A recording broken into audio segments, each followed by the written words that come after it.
ini yang cukup menarik terkait negara, wabah, dan krisis pangan. Nah, mungkin untuk pertama kali aku mau dengar nih pendapat dari koordinator PPKM, dari teman-teman kelompok 7. Silahkan.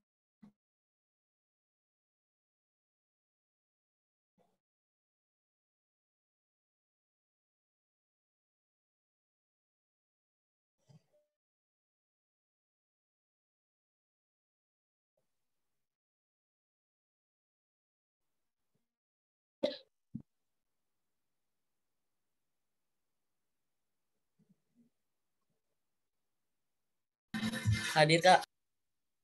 Ya, silahkan Kevin menyampaikan pendapatnya.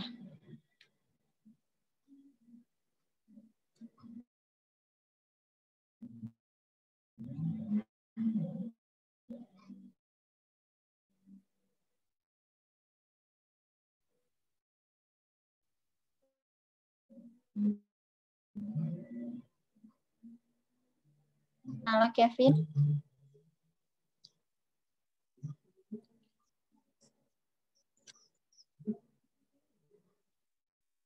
Sebenarnya dari koordinator PPKM belum ada ya.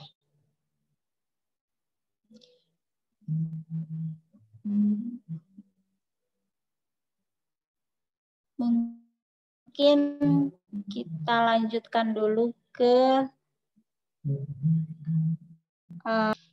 di sini dari kelompok 8. Apakah sudah hadir? Sudah, Kak.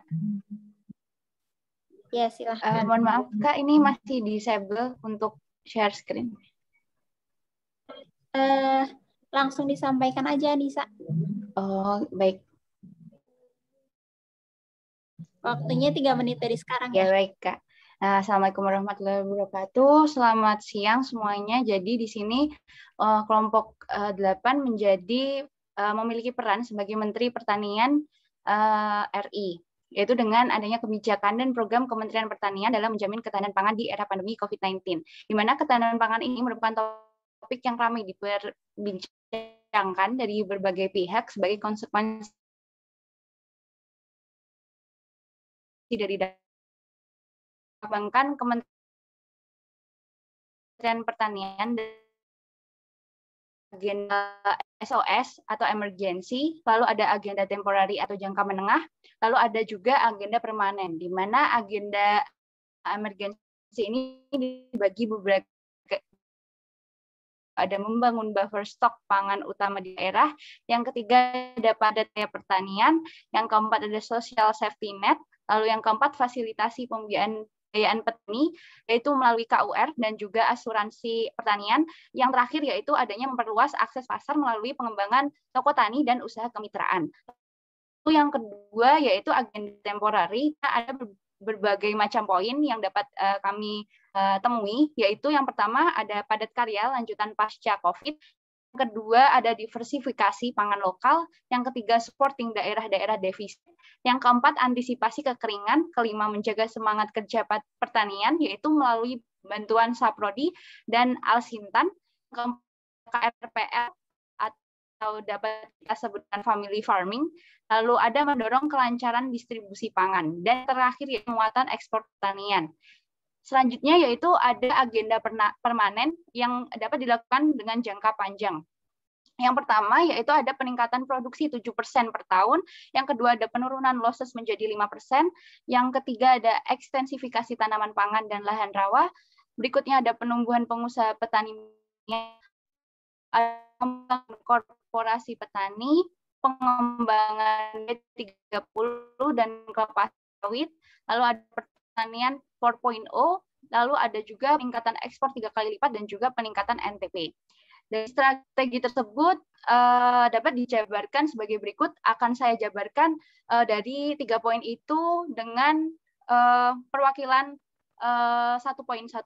Untuk poin pertama yaitu ada emergensi, di mana ada program yaitu stabilisasi harga pangan, di mana strategi stabilisasi harga komoditas pangan ini pada masa pandemi COVID-19 dapat dilakukan melalui penetapan kebijakan harga pangan, yaitu dengan memperhatikan harga pembelian pemerintah, harga acuan pembelian, dan juga ada harga eceran tertinggi. Selanjutnya untuk poin kedua, yaitu pada agenda temporari, tadi disebutkan ada menjaga semangat kerja pemerintah melalui bantuan Saprodi dan Alsinta, di mana Menteri Pertanian ini menyampaikan pentingnya sektor pertanian dalam mempertahankan pangan bangsa di tengah pandemi global. Keamanan pangan nasional adalah dengan memprioritaskan utama bagi Kementerian Pertanian. Lalu untuk pengolahannya, pemasaran hasil tanam pangan ini memberikan bantuan berupa alat mesin pertanian sebagai bentuk komitmen pemerintah untuk meningkatkan produksi dan juga nilai jual produk tanaman pangan. Yang terakhir yaitu ada agenda permanen atau jangka panjang. Untuk poin yang akan saya jelaskan secara singkat yaitu ada ekstensifikasi tanaman pangan pada lahan rawa. Untuk Menteri Pertanian Syahrul Limpo ini menyebutkan bahwa pemerintah akan memanfaatkan lahan rawa dengan total luas 164.598 hektar di Kalimantan Tengah sebagai persawahan guna menambah produktivitas tanaman dalam upaya menjaga ketahanan pangan. Sekian dari kelompok 3. Kurang lebihnya mohon maaf. Wassalamualaikum warahmatullahi wabarakatuh. Dikembalikan ke Kak Nadila. Terima kasih Anissa. Yang bisa dilanjutkan ke kelompok 2 dari kelompok 3 dari Koalisi Rakyat Kedaulatan Pangan. Tadi kan dari Menteri Pertanian sudah disampaikan ya strategi-strategi untuk mempertahankan pangan di masa pandemi ini. Dari teman-teman kelompok Koalisi Rakyat bagaimana nih pendapatnya? Silahkan kelompok 3. Baik, Assalamualaikum warahmatullahi wabarakatuh. Izin untuk menyampaikan pendapat mengenai apakah ketersediaan pangan Indonesia di masa pandemi aman gitu. Untuk ketersediaan pangan sendiri, setelah inspeksi mendadak di gudang Bulog pada 19 Maret 2019, Presiden Republik Indonesia memastikan bahwa stok pangan cukup sehingga masyarakat tidak perlu panik di tengah pandemi saat ini. Menurut Kementerian Pertanian, saat ini tersedia stok beras sebanyak 3,5 ton dan produksi ini cukup melimpah dan cukup untuk menghadapi situasi krisis di masa pandemi. Nah, selanjutnya langkah yang harus dilakukan pemerintah yang patut diapresiasi yaitu memastikan ketersediaan pangan pada masa krisis. Dalam konteks sistem pangan, ketersediaan pangan merupakan hal penting, namun bukan satu-satunya. Di samping itu, penting diperhatikan persoalan akses, distribusi, dan kualitas pangan. Ancaman sesungguhnya pada masa krisis ini adalah yang pertama, mengenai spekulasi harga pangan. Dalam satu krisis selalu ada penunggang gelap yang mencari keuntungan di tengah masa sulit, seperti para penimbun pangan, rantai ekonomi yang cari untung, dan dari impor pangan adalah musuh bersama. Kedua adalah terganggunya produksi pangan. Saat ini Indonesia beruntung bahwa krisis terjadi di saat stok pangan tengah melimpah. Namun perlu diantisipasi bahwa musim berikutnya adalah musim kemarau. Sehingga yang ketiga adalah terganggunya distribusi pangan. Pembatasan fisik akan memiliki dampak pada ongkos distribusi antar wilayah, antar provinsi, dan bahkan antar negara, sesuai dengan PPKM yang sedang berlangsung saat ini. Tidak bisa lagi mengandalkan impor pada saat semua negara sedang restart kegiatan ekonomi dan memprioritaskan produksi untuk menyelamatkan pangan di negeri masing-masing. Potensi sumber daya yang bisa dimanfaatkan untuk desain sistem pangan ke depan pada masa pandemi, pada masa krisis dan pasca krisis, yaitu yang pertama memperkuat akses pangan kaum miskin dan rentan di perkotaan, yang kedua mengidentifikasi dan memanfaatkan lahan-lahan potensial untuk produksi pertanian, terutama seperti produk sayuran, buah, tanaman, obat-obatan. Yang ketiga memperkuat program pengentasan kemiskinan seperti program Keluarga Harapan dengan memasukkan aspek penyediaan makanan bergizi untuk kaum miskin dan rentan, terutama untuk berusia lanjut. Yang keempat, mendukung produksi pertanian sehat. Yang kelima, pengendalian harga, pasar, dan distribusi pangan. Selain itu, dapat beberapa hal lagi yang harus diperhatikan. Masa pandemi sebaiknya dijadikan sebagai momentum untuk memperkuat kedaulatan pangan. Selanjutnya tadi karena ada pembatasan penerapan mobilitas masyarakat, maka harus diberikan kebijakan untuk petani untuk mengimbangi penerapan tersebut. Selanjutnya, akses masyarakat terhadap pangan harus dapat terjangkau. Pendistribusian terhadap pangan yang sudah ada harus dapat berjalan agar tidak terjadi penumpukan stok di masa pandemi sehingga semua masyarakat mendapatkan akses.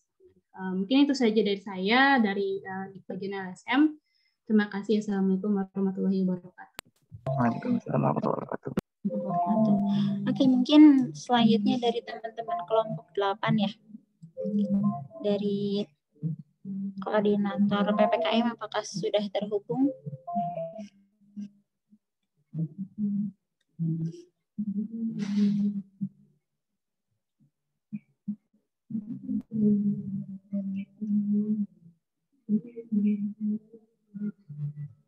Belum terhubung dengan kelompok. Mungkin kita lanjutkan dulu ke konsumen perkotaan. Baik, izin menyampaikan. Assalamualaikum warahmatullahi wabarakatuh. Waalaikumsalam warahmatullahi wabarakatuh. Baik, saya perwakilan dari masyarakat perkotaan akan menyampaikan apa saja sih keresahan kami di masa pandemi. Jadi di masa pandemi ini muncul beberapa masalah terkait pangan dan konsumen. Salah satunya adalah kekhawatiran dan kecemasan konsumen perkotaan. Adapun permasalahannya antara lain suplai pangan yang menurun dan mengakibatkan harga pangan yang naik, mobilitas masyarakat yang tinggi demi memenuhi kebutuhan hidup, serta kecemasan konsumen yang mengakibatkan panic buying. Suplai pangan ke perkotaan yang menurun, otomatis harga pangan akan meningkat. Namun, hal ini berbanding terbalik dengan kondisi finansial atau ekonomi masyarakat perkotaan yang secara umum juga menurun. Hal ini disebabkan oleh berkurangnya pasokan dalam negeri dan dari impor, kekurangan pangan dan inflasi terhadap harga makanan. Dilansir dari laman Kementerian Perindustrian, menurut Direktur Jenderal Industri Kecil Menengah dan Aneka, Gati Wibawaningsih, menyatakan bahwa harga bahan baku yang melonjak antara lain seperti kedelai yang awalnya Rp6.700 menjadi Rp8.500. Dan hal ini juga ditemukan bahwa bahan tersebut sulit dicari.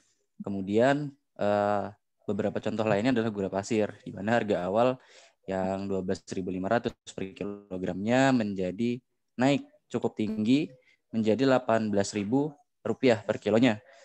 Kecemasan masyarakat juga terjadi ketika membeli bahan pangan langsung ke toko-toko, yang hal ini merupakan sebuah bentuk perubahan perilaku konsumen di era pandemi saat ini. Berbagai kebijakan telah dibuat pemerintah yang kami rasakan agar masyarakat tetap berada di rumah dan juga mengurangi kegiatan di luar rumah untuk mengurangi penyebaran virus COVID-19. Hal tersebut tentu berdampak pada membuat masyarakat berpikir dan menghindari kerumunan di luar rumah, sehingga timbul kecemasan bagaimana masyarakat tersebut dapat memenuhi kebutuhan pangan masing-masing jika tidak langsung berbelanja di toko-toko. Nah, kecemasan konsumen di masa pandemi ini menunjukkan bahwa terdapat intensi masyarakat untuk mencukupi persediaan produk akibat adanya ketakutan dan ketidakpastian.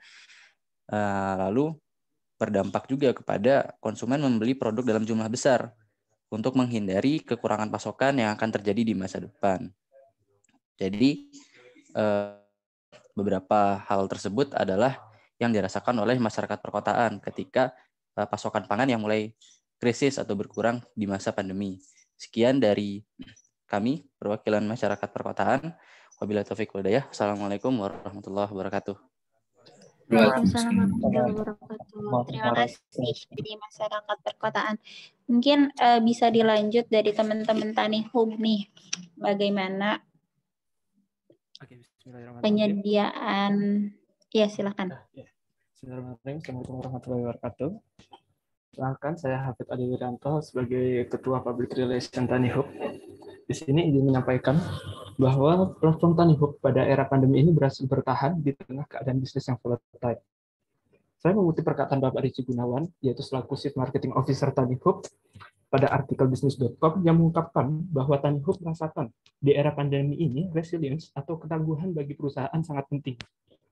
Hal ini karena setiap perusahaan harus tetap memberikan layanan menjaga proses dan eksekusi dalam bisnis untuk tetap seoptimal mungkin, sehingga tidak memberikan dampak buruk bagi semua pemangku kepentingan.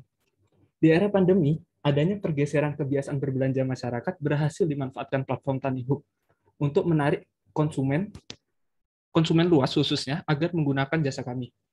TaniHub menunjukkan bahwa platform kami cukup tangguh untuk bertahan di tengah keadaan pasar yang sedang bergejolak.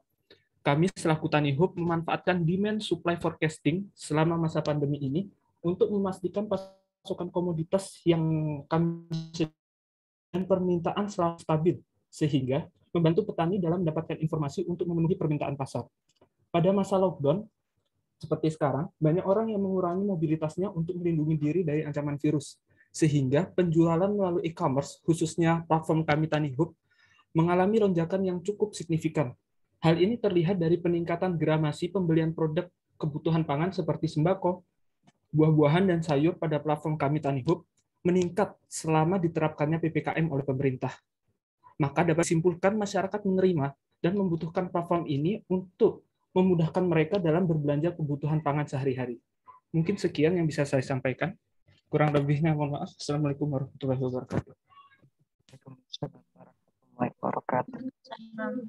Oke, terima kasih dari TaniHub. Mungkin kalau tadi dari TaniHub sangat terjadi keuntungan ya dalam pandemi ini.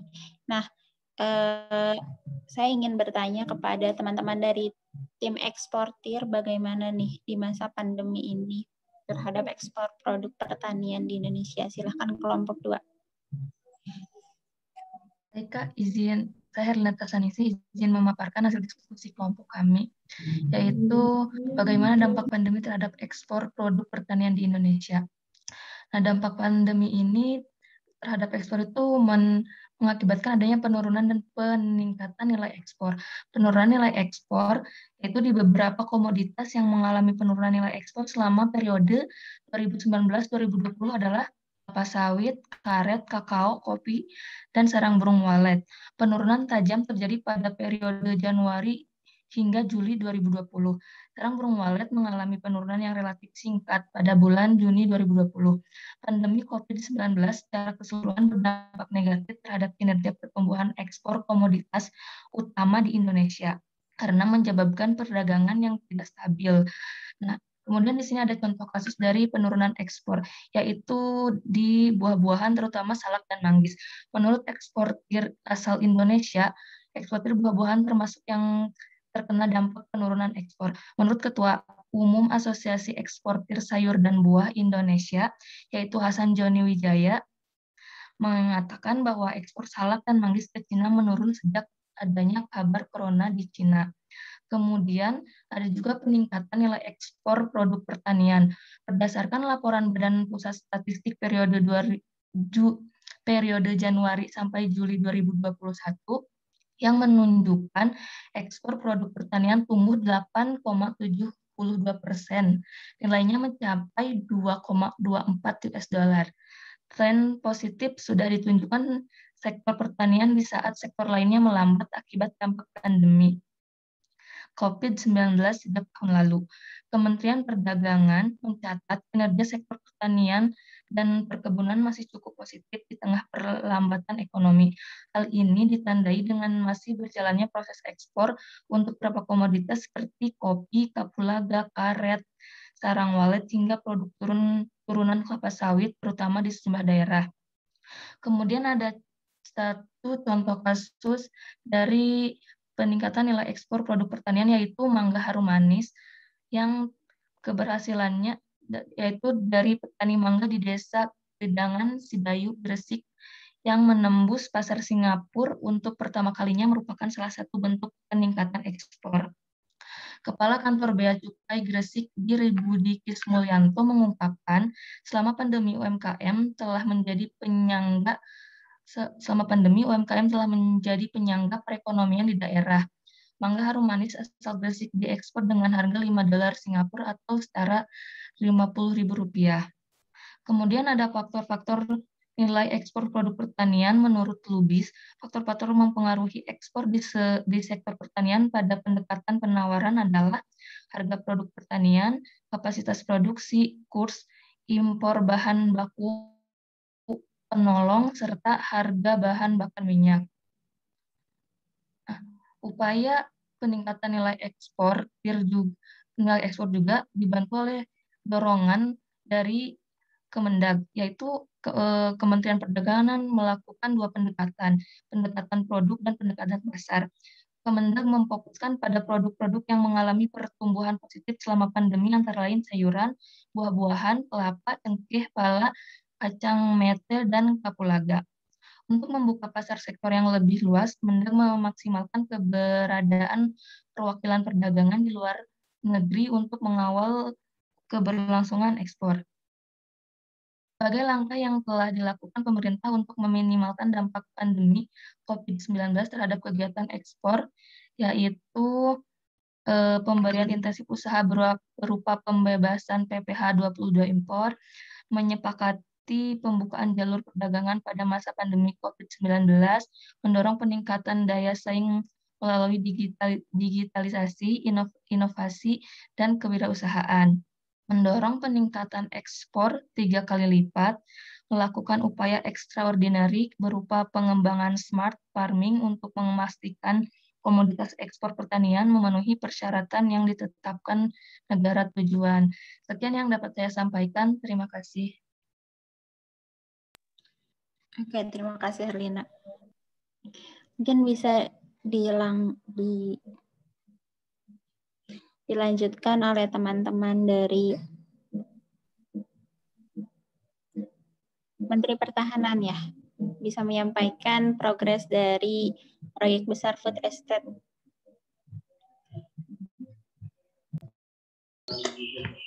Izin berbicara, apakah suara saya terdengar sebelumnya, Kak? Terdengar. Terdengar. Ya. Baik, kami dari tim juru bicara Kementerian Pertahanan akan menyampaikan pendapat kami dalam 3, 2, 1. Sebelumnya izin menyampaikan pendapat kami terhadap pertanyaan yang diajukan oleh pihak pers terkait bagaimana progres dari proyek besar food estate dan apakah proyek ini dapat membantu menjaga kestabilan pangan sehingga tidak terjadi krisis pangan. Terlebih dahulu, di sini kami perlu menyampaikan bahwa Kementerian Pertahanan dalam hal ini ditunjuk oleh Presiden kita, Bapak Insinyur Haji Joko Widodo, sebagai salah satu leading sektor dalam program food estate untuk khususnya dalam penanaman singkong. Di sini, luasan singkong yang akan ditanam oleh Kementerian Pertahanan sendiri seluas 30.000 hektar, dan luasan ini akan terus bertambah hingga mencapai 1,4 juta hektar pada tahun 2025, perkiraannya pada akhir 2025. Saat ini sebagian besar lahan sedang dalam proses penyusunan kajian lingkungan hidup strategis atau KLHS yang pada bulan April 2001 yang lalu telah berada pada tahap konsultasi publik. Untuk pilot project sendiri terhadap penanaman singkong di Gunung Mas, Kabupaten Gunung Mas pada tahun 2020 baru menggunakan sebesar 637 hektar, yang mana 637 hektar tersebut sudah mencapai tahap land clearing dan sampai pada tahap penanaman dengan rincian 525 hektar sudah di tahap land clearing dan 200 hektar sudah berada pada tahap penanaman. Saat ini proses land clearing dan penanaman masih terus berlanjut dan direncanakan akan dilakukan pembangunan sarana produksi juga, yaitu seperti pabrik pengolahan untuk singkong. Selanjutnya, untuk saat ini, fokus dari Kementerian Pertahanan dalam penataan food estate itu ada 3, yaitu penyusunan barang cadangan logistik strategis nasional atau BCLSN, penataan tata ruang untuk produksi cadangan pangan nasional, dan kerjasama dengan beberapa pihak dalam rangka mendukung program ketahanan pangan nasional. Terkait dengan pertanyaan apakah proyek ini dapat membantu menjaga kestabilan pangan sehingga tidak terjadi krisis pangan, tentu saja pemerintah dan seluruh kementerian yang bertugas dalam hal ini percaya bahwa proyek besar food estate ini akan bisa mengatasi krisis pangan yang akan terjadi di masa depan. Namun perlu kami beritahukan bahwa proyek ini merupakan proyek bertahap dan berlangsung dalam waktu yang lama dan hasilnya tidak bakal kita dapatkan dalam waktu yang sangat cepat. Keberhasilan dari proyek ini sendiri tidak akan lepas dari beberapa faktor. Terutama di sini faktor-faktor yang kami fokuskan adalah terkait dengan keberlangsungan atau keberlanjutan secara ekologi, sosial, dan ekonomi, kemudian penjaminan terhadap tugas dan wewenang setiap lembaga yang terlibat, serta memastikan komunikasi antar lembaga berjalan dengan baik, perubahan diet nasional, serta dengan menggunakan kemungkinan pengadaan corporate farming untuk mendukung ekonomi nasional. Izinkan kami untuk menjelaskan satu persatu. Untuk keberlangsungan secara ekonomi, ekologi, dan sosial dimaksudkan guna menjaga proyek ini agar bersifat sustainable atau berkelanjutan. Pengelolaan lahan pertanian itu sangat bergantung pada aspek lingkungan. Apabila pengelolaan lahan terlalu mengeksploitasi, maka tidak mengherankan jika dalam waktu yang pendek tanah yang diolah akan rusak. Pemerintah dalam hal ini akan menjamin keberlangsungan food estate ini secara ekologi dengan terus memelihara kondisi lahan, kandungan dan kesuburan tanah, kondisi air, dan pola dan waktu serta jenis tanaman yang akan ditanam. Selanjutnya terkait komunikasi wewenang dan koordinasi antar lembaga juga merupakan suatu fokus lainnya dalam pelaksanaan food estate ini. Setiap tugas yang harus diberikan itu harus secara jelas dan tidak overlapping antar lembaga. Tujuannya agar setiap lembaga tahu pasti apa yang harus dikerjakan, serta menghindari kemungkinan terjadinya lepas tanggung jawab maupun dua nahkoda dalam satu kapal. Batasan-batasan yang jelas akan sangat membantu mempermudah pelaksanaan food estate ini. Kemudian adalah perubahan diet nasional, salah satu cara lain untuk mensukseskan program food estate kita. Saat ini diet nasional masih bertumpu pada beras sebagai sumber pangan utama. Di sini pemerintah berkewajiban untuk kami akan memberikan penyuluhan edukasi tentang diversifikasi pangan, terutama pada pemerintah pusat dan pemerintah daerah, manfaatnya serta bagaimana cara mengatur diet dengan diversifikasi pangan. Apabila pola pikir masyarakat bisa diubah dan menerima untuk mengolah pangan alternatif seperti jagung dan singkong yang akan ditanam dalam proyek food estate ini dalam wujud primer maupun sekunder seperti tepung dan mie, maka kita dapat sedikit mengurangi beban tumpuan pada beras dan tentu saja hal ini akan membantu dalam terwujudnya ketahanan pangan melalui pengadaan food estate. Selain itu, pemerintah juga mempertimbangkan untuk memanfaatkan sektor BUMN dan swasta untuk terlibat langsung jika memang dibutuhkan. Keterlibatan ini diwujudkan dengan pemberian mandat untuk mengelola lahan yang akan dibagi pada BUMN dan swasta yang hasilnya sepenuhnya akan dikendalikan oleh negara dan akan dimanfaatkan secara langsung untuk masyarakat Indonesia. Pemanfaatan sektor BUMN dan swasta ini juga diharapkan mampu menyerap tenaga kerja dan perlahan membangun kembali perekonomian Indonesia pasca pandemi ini. Namun perlu kami ingatkan bahwa ini adalah sebuah kemungkinan dan ini sifatnya tidak harus.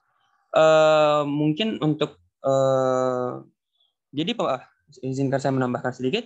Pemerintah berkeyakinan, terutama melalui Kementerian Pertahanan dalam hal ini sebagai salah satu leading sektor dalam hal penanaman singkong, berkeyakinan apabila seluruh hal-hal di atas dapat dipenuhi, maka proyek food estate ini secara bertahap akan mampu mendukung ketahanan pangan Indonesia dalam rangka mencegah kerusakan fatal akibat krisis pangan dunia sebagaimana disampaikan oleh Food Agriculture Organization atau FAO sebagai dampak terjadinya pandemi COVID-19 ini.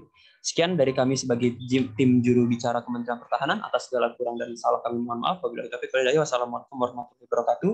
Kami serahkan kembali kepada moderator. Waalaikumsalam warahmatullahi wabarakatuh. Waalaikumsalam. Baik, terima kasih dari perwakilan Mentan. Hal menarik yang ingin ditanyakan, apakah dari petani itu ada tanggapan mengenai food estate, terus juga apakah memang dari pemerintah ini soal pelatihan, penyuluhan, dan sebagainya sudah sampai di petani? Mohon arahan dan penjelasan dari petani.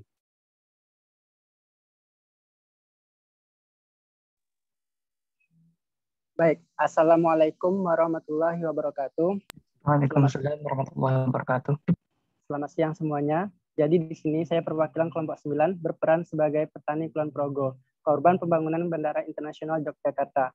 Baik, izin menyampaikan dampak yang akan terjadi jika Bandara Internasional Yogyakarta terrealisasi adalah terjadinya impor komoditas pertanian karena lahan pertanian semakin berkurang. Salah satunya adalah impor beras yang tidak hanya membawa konsekuensi terhadap turunnya harga gabah di tingkat petani, namun juga disinsentif bagi petani untuk meningkatkan produktivitas padi, mengurangi cadangan devisa, dan ketergantungan terhadap pangan luar negeri. Menurut Pritanggu 2019, saat lahan pertanian diambil dan dijadikan Bandara Internasional Yogyakarta akan membuat warga kehilangan tanah mata pencariannya dan membuat warga kebingungan untuk mencari pekerjaan alternatif.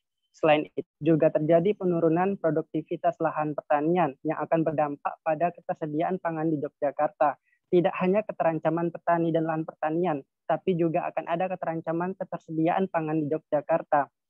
Ekonomi petani menjadi terpuruk akibat dari pengusuran lahan pertanian yang digantikan dengan pembangunan Bandara Internasional Yogyakarta. Selain itu, petani terpaksa menjual lahannya karena terdampak proyek Bandara Internasional Yogyakarta. Petani menyatakan rugi karena tidak memiliki lahan lain untuk diwariskan dan kehilangan pekerjaannya sebagai petani. Diacu dari Sari dan SPT 2019 bahwa ratusan petani masih minim diperhatikan, yaitu terkait uang ganti rugi atau kompensasi atas kerugian non fisik. Hal tersebut dapat dibuktikan dengan sampai saat ini para petani penggarap tanah tersebut tidak menemukan kejelasan terkait mata pencahariannya yang hilang.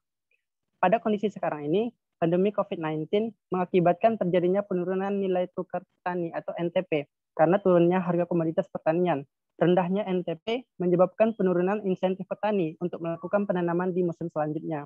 Selain itu, pandemi juga menyebabkan terbatasnya permintaan karena mobilitas berkurang dan masyarakat sedang menderita ekonominya. sehingga terjadi penurunan harga komoditas pertanian dan mengancam ketahanan pangan kita. Upaya penyelesaian yang dilakukan adalah pemerintah dan PT Angkasa Pura melakukan beberapa pendekatan seperti pemberian uang ganti rugi dengan sistem jelas dan terstruktur, melakukan pelatihan dan pemberdayaan masyarakat terdampak. Lalu pemerintah kabupaten melakukan negosiasi serta pendekatan antar individu dengan pihak petani guna menyelesaikan konflik secara efektif. Kemudian pemerintah dan Angkasa Pura memberikan ganti rugi dengan nilai di atas harga pasar dan memberikan rumah relokasi gratis untuk beberapa warga kurang mampu. Mungkin sekian dari petani, saya kembalikan ke moderator. Terima kasih. Oke, sama-sama. Terima kasih pada mungkin dilanjutkan kepada mahasiswa ya, bagaimana tanggapan mahasiswa terhadap apa yang telah disampaikan oleh tim petani tadi. Silahkan mahasiswa. Oke, izin menyampaikan kami dari kelompok 6. Jadi untuk ini sangat banyak perannya. Jadi kita sebagai mahasiswa banyak sekali peran yang bisa dilakukan terlebih sebagai mahasiswa pertanian gitu ya, untuk bekerja sama dengan petani tadi, membantu petani. Sebelumnya dengan adanya isu-isu impor, ketersediaan pangan dan penanaman itu, petani banyak isu-isu yang untuk menjebak petani seperti itu.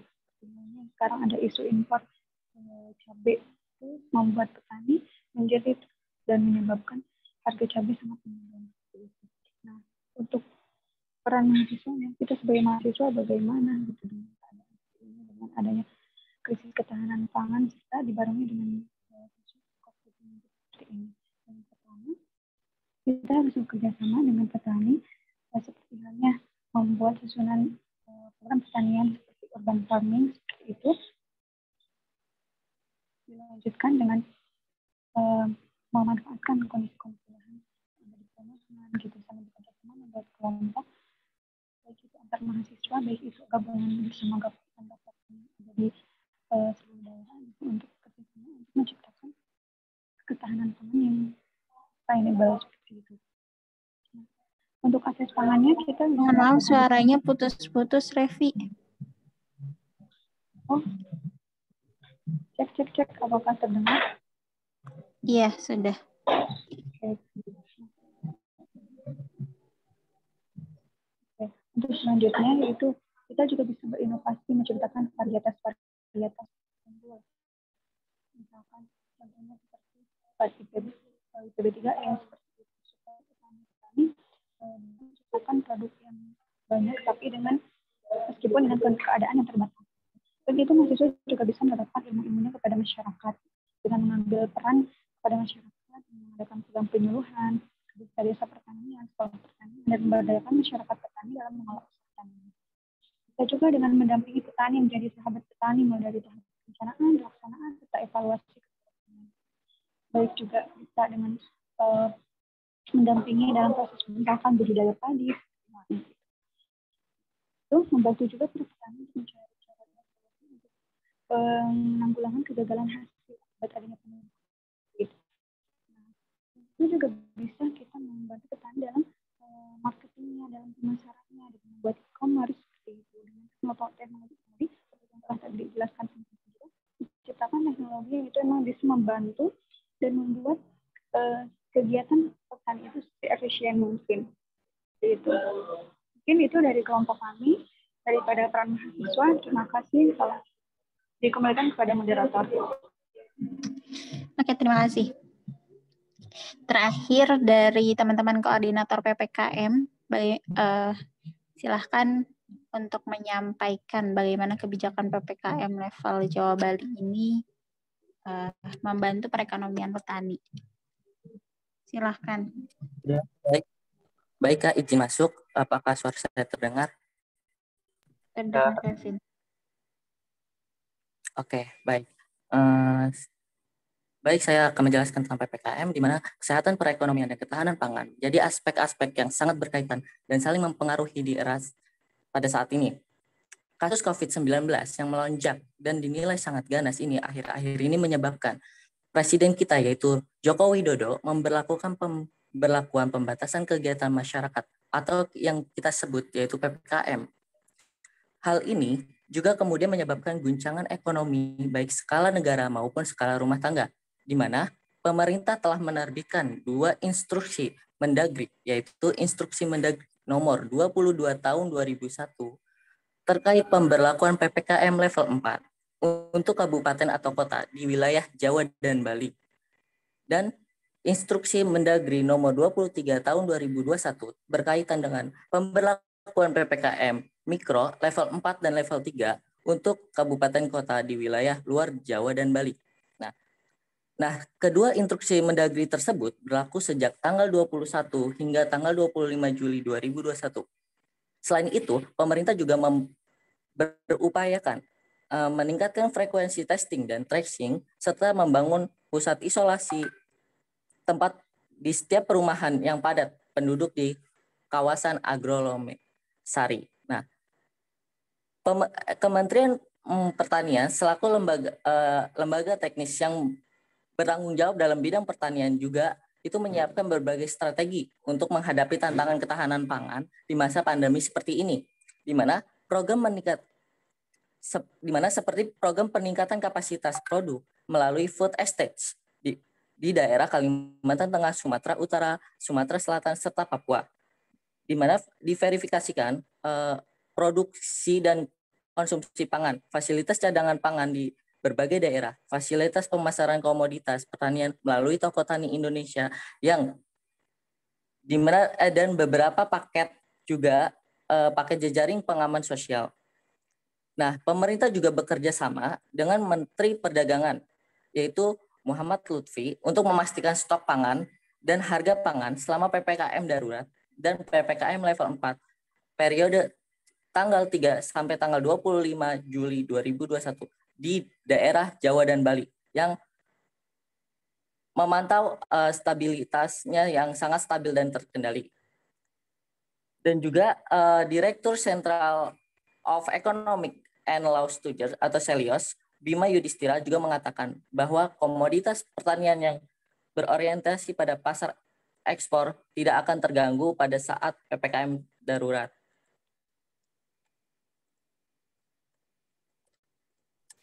Oke, kami selaku koordinator PPKM level Jawa Bali untuk mengatasi krisis pangan di Indonesia telah melakukan beberapa upaya serta solusi melalui program Perlinsos bagi masyarakat Indonesia. Pemerintah melalui Kominfo akan memberikan bantuan sosial sebesar 39,19 triliun untuk meringankan beban masyarakat yang terdampak PPKM. Program kartu sembako selama 2 bulan sebesar 200.000 untuk 18,8 KPM, kemudian diskon listrik akan dilanjutkan selama 3 bulan dari Oktober hingga Desember 2021 sebesar 1,91 triliun. Subsidi kuota internet selama 5 bulan dari Agustus sampai Desember 2021 sebesar 5,54 triliun, kartu prakerja sebesar 1,2 triliun, dan bantuan subsidi upah sebesar 8,8 triliun akan ditambah menjadi 10 triliun. Bantuan beras Bulog untuk 10 juta KPM BST dan 18,8 juta KPM kartu sembako. Pemerintah juga akan memberikan insentif usaha mikro atau super mikro yang sifatnya informal seperti warung dan PKL sebesar masing-masing Rp 1,2 juta sekitar 1 juta usaha mikro yang terdampak level 4 yang disalurkan oleh TNI Polri. Penerapan PPKM yang ditambah dengan beberapa upaya tersebut menjadi solusi terbaik. Pemerintah terus berusaha menekan angka positif COVID-19 dan berupaya untuk tetap membangkitkan perekonomian negara. Kebijakan ini seringkali diperpanjang guna menjaga kestabilan pada penurunan kasus virus COVID-19 dan gencarnya penerapan 3T. Upaya vaksinasi yang menyeluruh juga menjadi bentuk konsistensi pemerintah dalam melindungi masyarakat. Pada masa PPKM, di mana mobilitas masyarakat serba terbatas, salah satu inovasi yang ramai dilakukan untuk menjaga keluarga dari dampak krisis ketahanan pangan adalah pertanian terintegrasi dalam bentuk urban farming di pekarangan. Selain itu, e-commerce juga dapat ikut berperan dalam mempersingkat distribusi serta menekankan stabilitas harga pangan saat pandemi COVID-19 sehingga dapat memberikan perekonomian petani dan mendukung ketahanan pangan nasional. Sekian pendapat dari kelompok 7 sebagai koordinator PPKM. Dikembalikan lagi kepada moderator. Oke, terima kasih koordinator Capek deh. PPKM. E-commerce. Oke. Mungkin terakhir tadi dari teman-teman koordinator PPKM sudah disampaikan ya bahwa dalam kegiatan PPKM ini urban farming. Dalam kegiatan PPKM ini ada banyak sekali bantuan-bantuan yang dikeluarkan oleh pemerintah. Nah, mungkin aku ingin bertanya ke konsumen perkotaan, dari konsumen perkotaan, bagaimana tanggapannya terkait apa yang sudah disampaikan oleh teman-teman koordinator PPKM. Silahkan kelompok 5.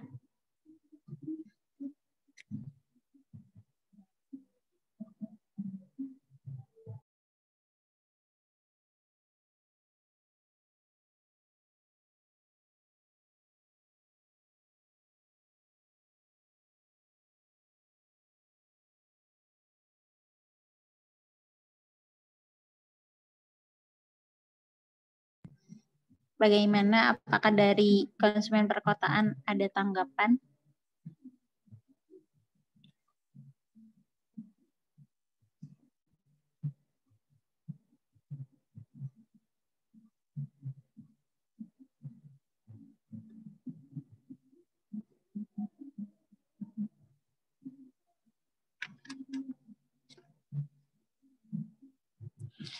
Oke, jika tidak ada, mungkin terakhir deh, dari petani Kulon Progo mungkin ada yang mau disampaikan atau berpendapat terkait apa yang sudah disampaikan oleh teman-teman koordinator PPKM tadi?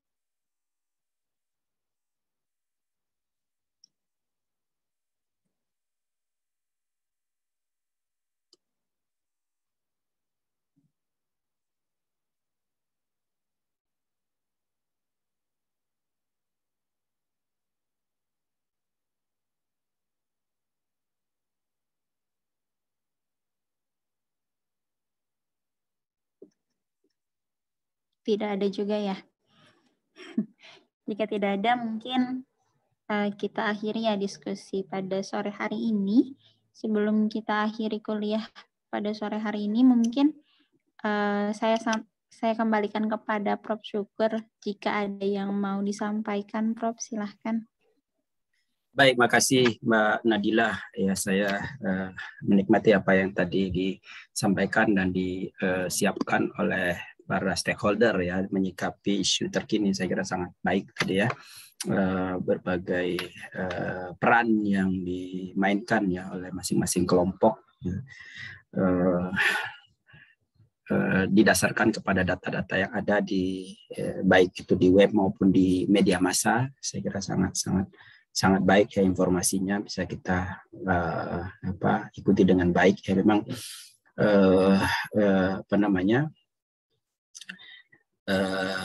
perlu juga barangkali tadi disampaikan Mbak Nadia penyikapan ya dari apa yang disampaikan tadi, kira-kira argumentasinya barangkali perlu dicermati lagi lebih dalam, karena masing-masing stakeholder saya kira menyampaikan program yang sudah mereka lakukan begitu ya, dan tentu perlu dicermati oleh stakeholder yang lain ya. Misalnya tadi tentang food estate begitu ya, bagaimana sikap dari petani yang akan tergabung dalam food estate, maupun juga nanti petani-petani lainnya yang kemungkinan juga akan terimbas baik positif maupun negatif ya, dan juga isu-isu lingkungan terkait dengan food estate. Lalu kemudian terkait dengan penyediaan pangan di masa pandemi COVID, saya kira tadi sudah disampaikan dengan baik oleh teman-teman ya, masyarakat perkotaan begitu, bagaimana harapannya terhadap kondisi ini. Kemudian isu-isu penyediaan pangan, kaitan dengan transportasi ya, yang distribusi saya kira ya, terutama untuk pangan-pangan yang dihasilkan di Jawa yang harus didistribusikan di luar Jawa ya, misalnya beras juga masih sentralnya di Jawa, cabai juga masih sentralnya di Jawa. Ketika harga cabai itu meningkat, ketersediaan itu menurun di Jawa, maka akan berimbas kepada tempat lain, tetapi juga distribusinya ketika tidak bisa dilakukan dengan baik ya, meskipun ketersediaan itu ada di Jawa, tetapi di luar Jawa itu menjadi tidak tersedia, sehingga akan ada disparitas harga ya. Di Jawa itu harga turun, di luar Jawa harga meningkat. Ya, di pihak lain petani sangat dirugikan karena harganya di tingkat petani itu turun. Di pihak lain konsumen di luar Jawa ini dirugikan juga karena adanya kenaikan harga akibat distribusi yang tidak berjalan dengan baik. Nah, saya kira kejadian-kejadian semacam ini beberapa hal itu masih berlangsung hingga saat ini begitu ya. Ada pembatasan-pembatasan. Memang ya untuk pangan itu pembatasannya tidak berlaku begitu ya. Tetapi bagaimanapun juga masih tetap berimbas begitu ya. Dan saya kira e-commerce itu juga saya kira memegang peranan penting ya, meskipun di kuartal yang yang berikutnya ini, yang kedua ya, kuartal di tahun 2021 ini dibandingkan tahun dengan 2020 ya, Korea e-commerce itu lebih tinggi di 2020. Kalau saya lihat di 2021 itu mulai sedikit menurun dibandingkan 2020 ya.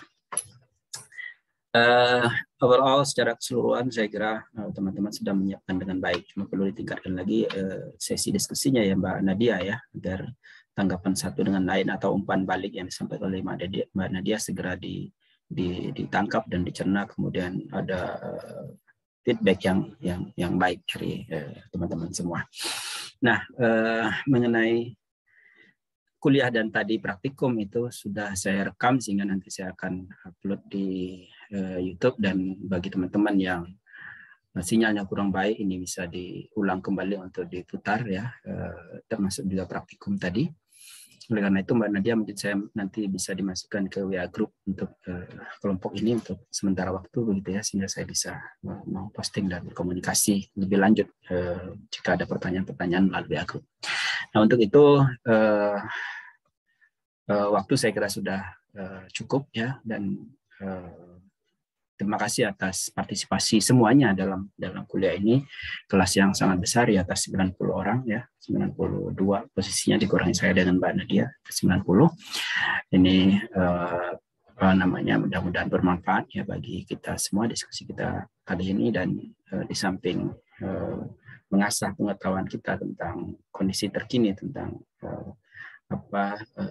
pangan dan ketersediaan pangan, juga saya kira ini berhubungan dengan mata kuliah politik pertanian, dan saya kira berhubungan juga nanti ketika Anda lulus bahwa pertanian dan pangan itu menjadi concern kita semua. Kita cukupkan Mbak Nadia ya kuliah dan diskusi kita. Ya, baik, kita tutup ya dengan ucapan hamdalah. Terima kasih. Assalamualaikum warahmatullahi wabarakatuh. Waalaikumsalam warahmatullahi wabarakatuh. Terima kasih banyak Pak. Terima kasih banyak Kak. Terima kasih Bapak dan teman-teman. Terima kasih banyak Pak. Terima kasih banyak Pak. Terima kasih banyak Dil.